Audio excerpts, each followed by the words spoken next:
Okay, last problem here. An owner sells a property and the buyer is going to make a 20% down payment. The lender requires the buyer or the person who's getting the loan to pay 2 discount points, which turns out to be $1,000. What was the purchase price? Well, the first thing I do is find out what do they mean by discount points. And looking that up, I found out a discount point is a type of prepaid interest mortgage borrowers can purchase that lowers the amount of interest they'll have to pay on subsequent amounts. Each discount point generally costs 1% of the total loan amount. So they wanted 2 discount points, so 2% of the loan amount. And they said that turned out to be $1,000. So the first thing we want to do is find the loan amount.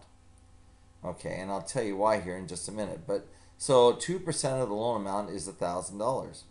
So we put that into an equation. We're saying A is going to be the loan amount.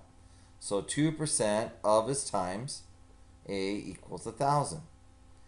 2% changed to a decimal is 0.02.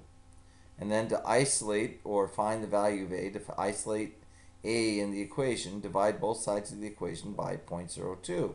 So we find out that the loan amount is $50,000. Okay, so if the buyer is making a 20% down payment, then $50,000 represents 80% of the purchase price, right? 20% he paid down and he had to get a loan for the rest. So 80%, we create a ratio.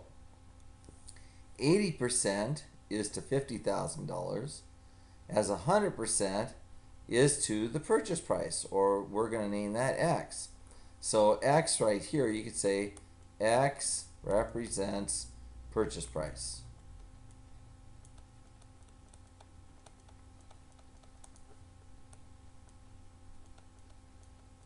Okay, so now using cross products, so we set this up as an equation, equal fractions.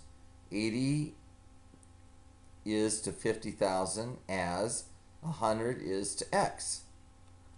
Cross multiply. 80 times X equals 50,000 times 100. And of course 50,000 times 100 is 5 million.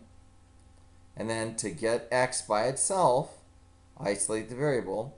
80 is multiplying by X, so to undo that or get rid of the 80, divide 80x by 80. And what you do to one side of the equation, you have to do to the other. So we have 5 million divided by 80, and the answer is 62,500. And if you're to actually throw that on the calculator, you can see that right here. 5 million, move it over here so it's easy to see. 5 million divided by 80 gives you 62,500, which is the answer we've got right there. And that turns out to be the correct response that they showed as well.